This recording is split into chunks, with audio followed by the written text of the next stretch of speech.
किस तरीके के सवाल आया करते हैं और किस तरीके के सवालों की आने की संभावना भी है। लेकिन अगर आपने फिजिक्स की गहराइयों के साथ साथ उसे starting from the basic up to the best पढ़ा, तो ना ही सिर्फ आप अपनी 12th के कंटेंट पे इतनी कमांड कर पाएंगे कि बोर्ड एग्जाम में 100 on 100 को टारगेट करने की हिम्मत रखें,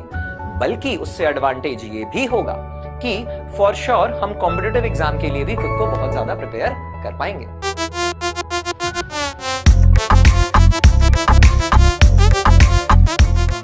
वेलकम बैक अगेन। सो आज हम हमारे सफर की शुरुआत करने वाले हैं एक्सेलरेटेड मोड पर। इसका मतलब हम हमारे बोर्ड एग्जाम के लिए प्रॉपर प्रिपरेशन करने वाले हैं,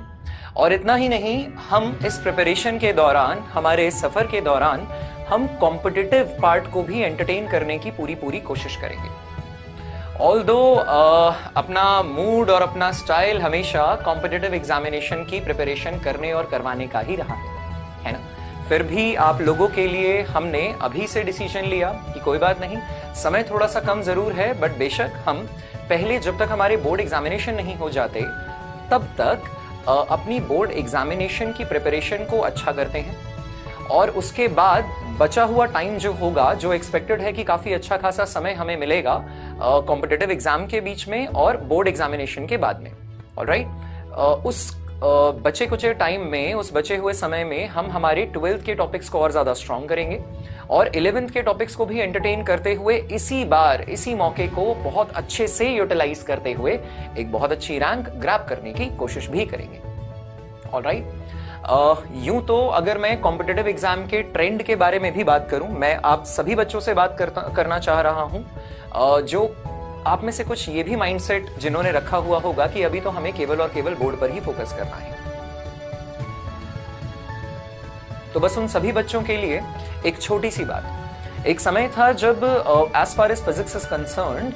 कॉम्पिटिटिव एग्जाम में 11th का सिलेबस लगभग 55 to 60% आता था और 12th का सिलेबस 40 to 45% आता था। लेकिन अब ये ट्रेंड जो है पिछले 5-6 सालों में ठीक रिवर्स हो चुका है। अब आप देखें अगर, तो एनालिसिस ये कहता है कि 12th का सिलेबस जो है वो ज्यादा आता है और 11th का सिलेबस जो है वो कंपैरेटिवली कम आता है। हालांकि 11th के जो बेसिक कॉन्सेप्ट्स हैं वो चीजें हमें ठीक ठाक लेवल पर आनी चाहिए in order to entertain the 12th topics और कॉम्पिटिटिव एग्जामिनेशन में भी एक अच्छी रैंक ग्रैब करने के लिए, है ना। फिर भी अगर